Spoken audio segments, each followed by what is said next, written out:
پرانے زمانے کی بات ہے کہ بغداد میں ایک سوداگر رہا کرتا تھا جو بہت ہی دولت مند تھا، لیکن اپنی دولت لٹا کر وہ اتنا غریب ہو گیا تھا کہ محنت مزدوری کر کے اپنا پیٹ پالنے پر مجبور ہو گیا۔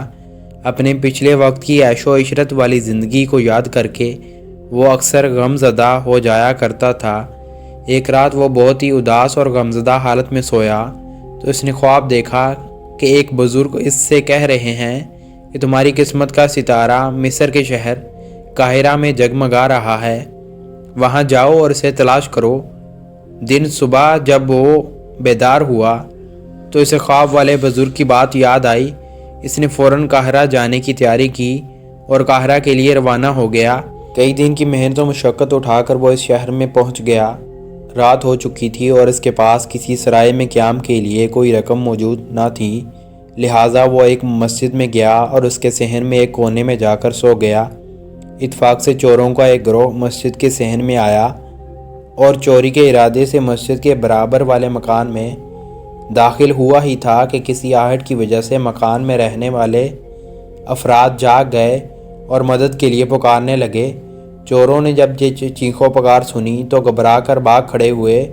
تھوڑی ہی دیر میں علاقے کا داروغہ اپنے سپاہیوں کے ہمراہ وہاں پہنچا۔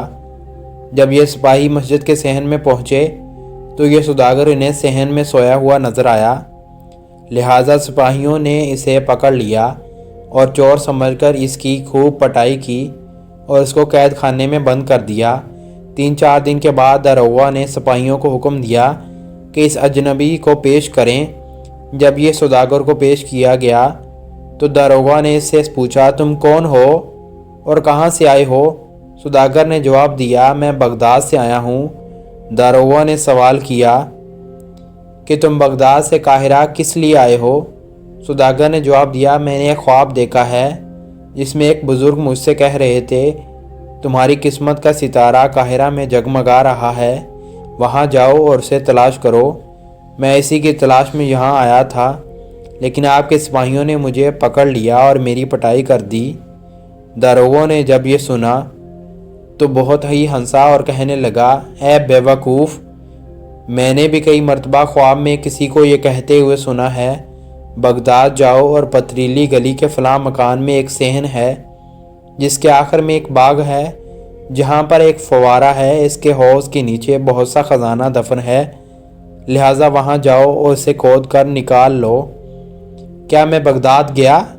ایک تم بے وقوف ہو جو اتنی دور سے یہاں قاہرہ چلے آئے صرف ایک خواب دیکھ کر۔ داروغہ نے اس سوداگر کو کچھ رقم دی اور کہا، یہ رقم لو اور اپنے گھر واپس جاؤ۔ قاہرہ کے داروغہ نے سوداگر کو جس مکان کے بارے میں بتایا تھا وہ دراصل اس سوداگر کا اپنا مکان تھا۔ داروغہ کی باتیں سن کر وہ سارے معاملے کی تہہ تک پہنچ چکا تھا۔ وہ فوراً واپس بغداد اپنے گھر پہنچا۔ اس نے باغ میں فوارے کے نیچے کھودنا شروع کر دیا۔ ابھی تھوڑی ہی زمین کھودی تھی کہ اسے وہاں سے ایک بہت بڑا خزانہ مل گیا۔ اس طرح اس کا خواب حیرت انگیز طور پر سچ ہو گیا اور وہ دوبارہ مالا مال ہو گیا۔